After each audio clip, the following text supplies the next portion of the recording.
Coming up on 5-Minute News. Multiple people killed at Colorado supermarket.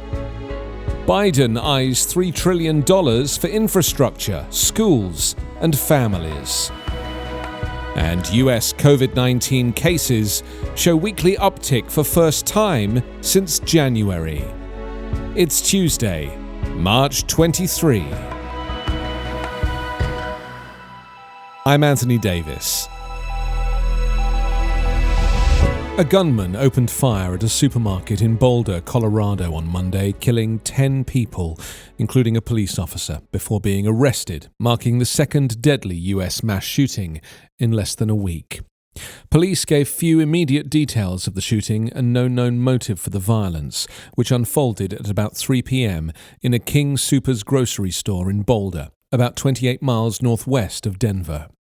Frantic shoppers and employees fled for cover through the supermarket as law enforcement officers swarmed the scene, located about 2 miles from the University of Colorado's flagship campus. Sarah Moonshadow, a customer and Boulder resident who was in the store with her son Nicholas, recounted scenes of pandemonium as gunfire rang out from inside the store. "We were at the checkout and shots just started going off," Moonshadow said. "And I said, 'Nicholas, get down.' And Nicholas ducked. And we just started listening and heard just repetitive shots. And I said, 'Nicholas, run.'" Moonshadow said she tried to go to the aid of a victim she saw lying on the pavement just outside the store, but her son pulled her away, telling her, "We have to go." The woman broke down, adding, "I couldn't help anybody." The bloodshed came less than a week after gun violence last Tuesday that left 8 people dead, including 6 Asian women, at 3 day spas in and around Atlanta. A 21-year-old man has been charged with those killings. Boulder Police Chief Maris Herold said 10 people perished in the attack at King Soopers grocery. Among them was 51-year-old policeman Eric Talley, an 11-year veteran of the Boulder Police Force, who she said was the first officer at the scene. Police said the suspected gunman was believed to be the only individual with serious injuries who survived the bloodshed. He was not publicly identified.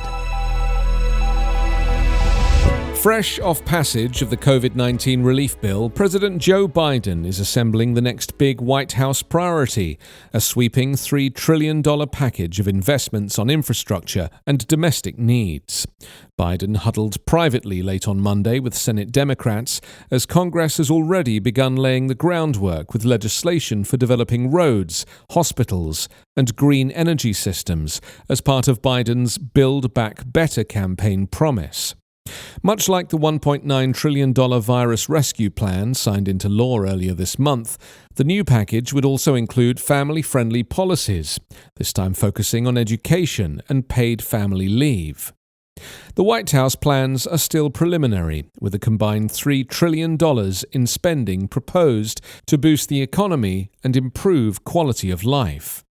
While the goal is a bipartisan package, Democrats in Congress have signaled a willingness to go it alone if they are blocked by Republicans. Biden's outreach to Senate Democrats comes as the White House is under fire for its handling of the US-Mexico border.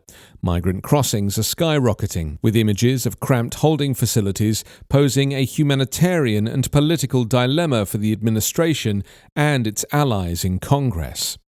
The focus on infrastructure shifts attention back toward priorities that are potentially more popular with Americans and potentially bipartisan.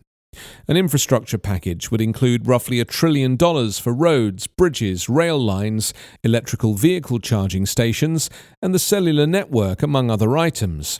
The goal will be to facilitate the shift to cleaner energy while improving economic competitiveness.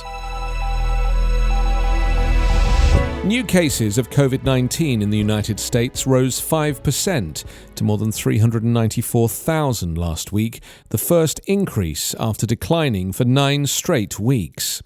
30 out of 50 states reported new infections in the week ended March 21, compared with the previous 7 days, up from 19 states in the prior week.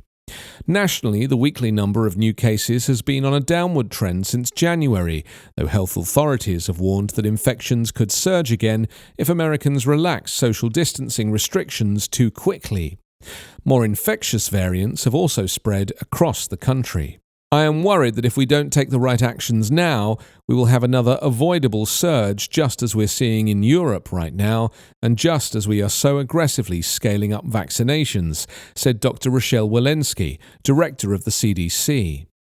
The Northeast logged some of the highest rates of infection per capita, led by New Jersey, New York and Rhode Island.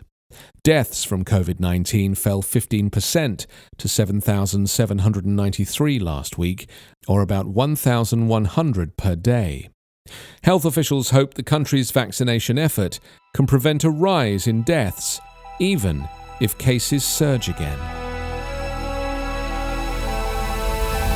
You can subscribe to 5 Minute News on YouTube with your preferred podcast app. Ask your smart speaker or enable 5 Minute News as your Amazon Alexa flash briefing skill.